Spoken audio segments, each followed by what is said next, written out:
C Tamil தொலைக்காட்சியின் Sa Re Ga Ma Pa senior season 5 நிகழ்ச்சியில் mega ஆடிஷனில் பாடி நடுவர்களை உருக வைத்த சுவிஸ் வாழ் ஈழத்தமிழரான பிரசாந்த் எனும் இளைஞர் தொடர்பில் சில முக்கியமான தகவல்கள் வெளிவந்துள்ளன. நிகழ்வில் கலந்து கொண்டு KJ ஜேசுதாஸ் குரலில் அமைந்த பிரபல தமிழ் திரைப்பட பாடலான உயிரே உயிரினொலியே பாடலை பாடிய பிரசாந்த் தனக்கு எந்த நாட்டினதும் குடியுரிமை இல்லை என்று தெரிவித்தமை பலரையும் அதிர்ச்சிக்குள்ளாக்கி இருக்கின்றது. 10 வருடங்களுக்கு முன்னர் இலங்கையிலிருந்து வாழ்வாதாரம் தேடி சுவிஸ் நாட்டிற்கு தனது குடும்பம் பயணித்ததாக கூறும் பிரசாந்த் மீண்டும் தாய் நாட்டிற்கு செல்ல முடியாத துர்ப்பாக்கிய நிலை காணப்படுவதாகவும் சுட்டிக்காட்டினார். அது மட்டுமன்றி இந்தியாவிலும் தன்னால் தொடர்ந்து தரித்து நிற்க முடியாத குடியவரவு குடியகல்வு பிரச்சினைகளையும் வெளிப்படுத்தினார். இதேவேளை யார் இந்த பிரசாந்த் எனும் கேள்வி தமிழ் மக்களிடையே திடீரென்று எழுந்துள்ள நிலையில் ஒரு முக்கியமான தகவல் கசிந்துள்ளது. ஈழத்தின் ஆரம்பகால விடுதலை போராட்ட பாடல்களில் ஒன்றான ஓ மரணித்த வீரனே எனும் பிரபல பாடலை பாடிய திவாகர் எனும் பாடகர் இவரது பேரன் என்று தெரிய வந்துள்ளது.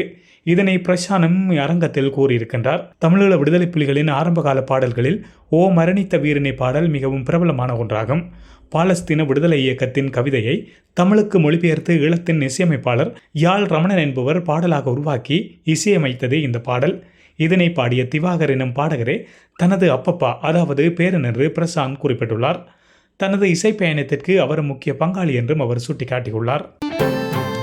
இதுபோன்ற செய்திகளை, சுவாரஸ்யமான தகவல்களை உடனுக்குடன் அறிந்து கொள்ள உண்மை சேனலினை சப்ஸ்கிரைப் செய்து இணைந்திருங்கள்.